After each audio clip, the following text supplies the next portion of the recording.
안녕하세요, 여러분. 반갑습니다. 이주연 대표입니다. 네, 일단 오늘 우리 시장 별로 좋지는 않았죠. 근데 안 좋은 이유는 사실 너무 많았습니다. 호재보다 악재가 많은 상황이 지금 지속이 되고 있고요. 오늘 월요일이죠. 월요일부터 약세 시장이 연출돼서 답답하신 분들이 상당히 많으실 거라고 생각이 듭니다. 일단 시장이 약세였던 원인을 조금 꼽아보자면요. 한 7가지 정도로 제가 추려봤어요.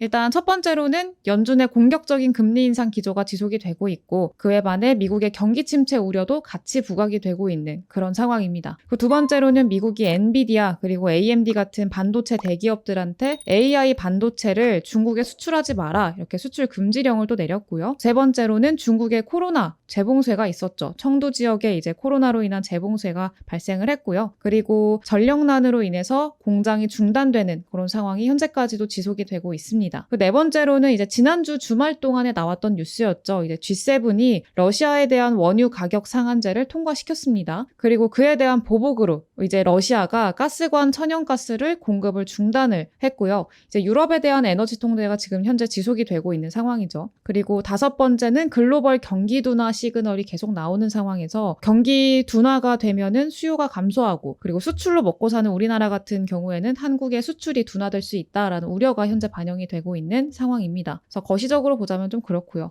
여섯 번째는 원화 약세죠. 지금 오늘만 해도 환율이 1370원을 돌파를 했습니다. 고환율이 계속 지속이 되고 있고 점점 더 심화가 되고 있는 상황이죠. 그리고 일곱 번째로는 추석 명절을 우리가 앞두고 있습니다. 그래서 추석 명절을 4일 정도를 앞두고 있기 때문에 긴 명절을 앞두고 수급이 부족한 상황이 이어지고 있다라는 좀 큰 이유가 또 있을 수도 있겠습니다. 그래서 이런 악재들이 지금 현재 시장에 하방 압력을 주고 있고, 또 수급도 미약한 상황이기 때문에요. 단타 위주의 수급이 들어오는 거의 소수의 테마 그리고 소수의 업종들만 움직이는 상황입니다. 그래서 오늘은 흰남도 태풍이 이제 한반도 영향권에 진입했다라는 소식에 태풍 관련주라던가 아니면 러시아 가스관 공급 중단 소식에 정유나 천연가스 관련주들, 그리고 유신, 네옴시티 터널 프로젝트 참여했다라는 그런 소식에 히림이나 이런 관련주들이 상승하는 그런 모습들이 나왔습니다. 그리고 그 외에 테마가 붙지 않는 종목들은 거의 조용하거나 아니면은 시장과 함께 좀 큰 폭으로 밀리거나 하는 모습들이 좀 나와줬습니다. 그리고 이런 시장에서 여러분들한테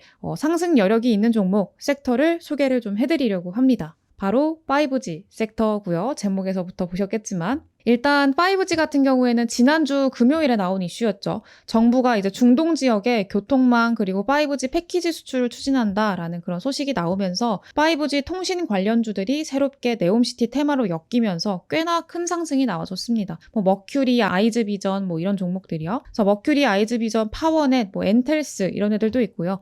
등등 머큐리, 아이즈비전, 파워넷 이 셋은 서로 지분을 공유하는 사이니까 거의 같이 좀 상승세가 나온다라고 봐도 무방할 것 같아요. 그래서 일단은 기사를 좀 가져왔는데, 기사를 좀 같이 보시면요. 과기정통부가 G20 디지털 경제 장관 회의에서 공공서비스 혁신을 강조했다라는 제목의 기사를 가지고 왔어요.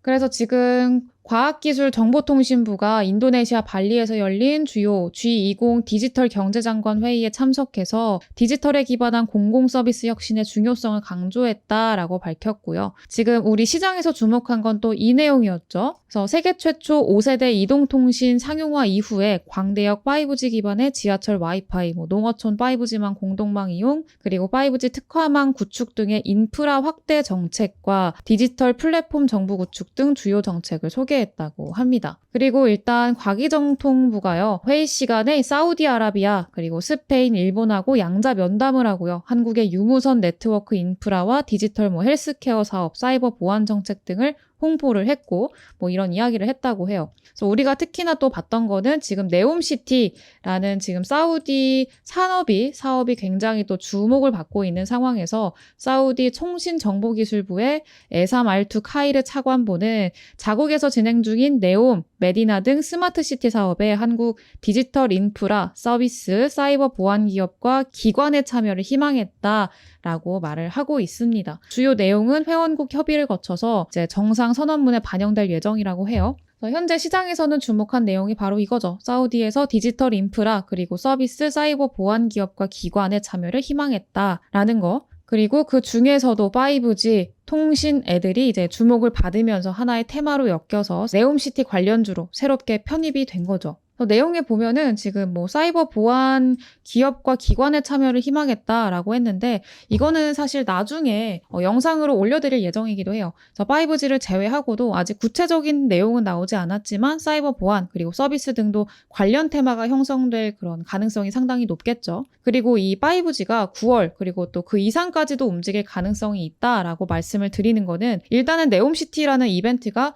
뭐 640조 원이라고 하죠. 그리고 실질적인 우리나라 기업들의 수혜 기대가 되는 그런 사업이고요. 그래서 우리나라 올해 예산이 604조 원인데 우리나라의 한 해 예산을 초과하는 규모의 사업이 지금 사우디에서 이루어질 예정이에요. 지금같이 시장의 분위기가 침체돼 있고 경기도나 우려가 부각되고 있는 현재 상황에서 제2의 중동 붐이라는 희망을 갖게 하는 거죠. 그래서 그렇기 때문에 재료의 지속성이 상당히 길고 네옴시티라는 큰 테마 안에서 작은 테마들이 형성돼서 움직인다라는 거고요. 네옴시티 사업을 한다고 뭐 건설기계 이런 업체만 또 수혜를 받는 건 아니거든요. 그래서 전선도 깔아야 되고요. 뭐 5G 통신 인프라 건설도 해야 되고요. 신재생 도시니까 뭐 신재생 모듈 이런 관련 인프라도 필요하겠고요. 그래서 이전까지는 네옴시티 테마라고 하면은 뭐 히림이나 유신, 한미글로벌 이런 건설 수주받는 건설 회사들만 좀 움직임을 보였던 경향이 있었는데 이제 한 테마가 사실 길게 시장에 영향을 주다 보면요.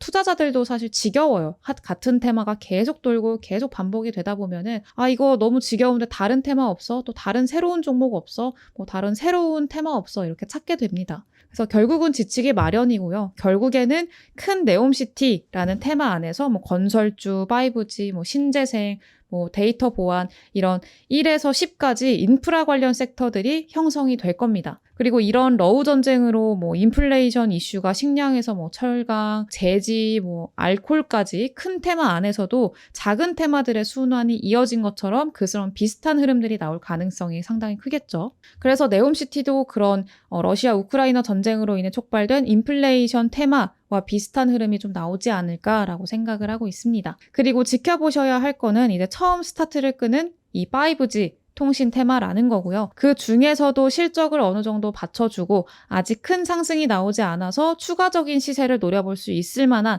딱 한 종목을 여러분들한테 소개를 해드리려고 하는데요. 이제 관련 종목은 제가 이제 주식 급등 비기라는 어플을 또 운영을 하고 있습니다. 그래서 이 어플에 지금 추천주에 들어가 보시면은 9월 6일 추천주라고 나와 있습니다. 그래서 여기에 올려뒀으니까 참고하셔가지고 수익까지 잘 내보시면 좋을 것 같고요.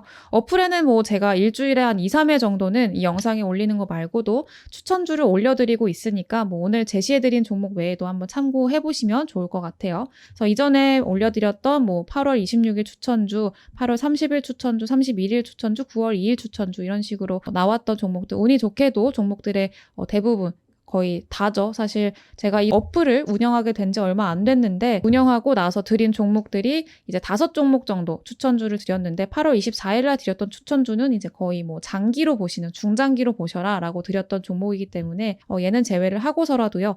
이 이후로는 거의 좀 단기로 보실 수 있을 만한 추천주 위주로 올려드리고 있어요. 그래서 운이 좋게도 수익권이 다 나왔고 대부분의 분들이 수익 실현을 잘 하신 종목들이 대부분입니다. 그래서 앞으로도 이런 종목들을 계속 꾸준하게 올려드릴 예정이니까 한번 잘 참고하셔서 수익까지 내보시고 또 댓글 그리고 좋아요까지 잘 눌러주시면 정말 감사하겠습니다. 네, 오늘도 너무너무 고생 많으셨고요. 저는 다음 영상에서 더 좋은 종목 그리고 더 좋은 테마로 다시 찾아오도록 하겠습니다. 고맙습니다.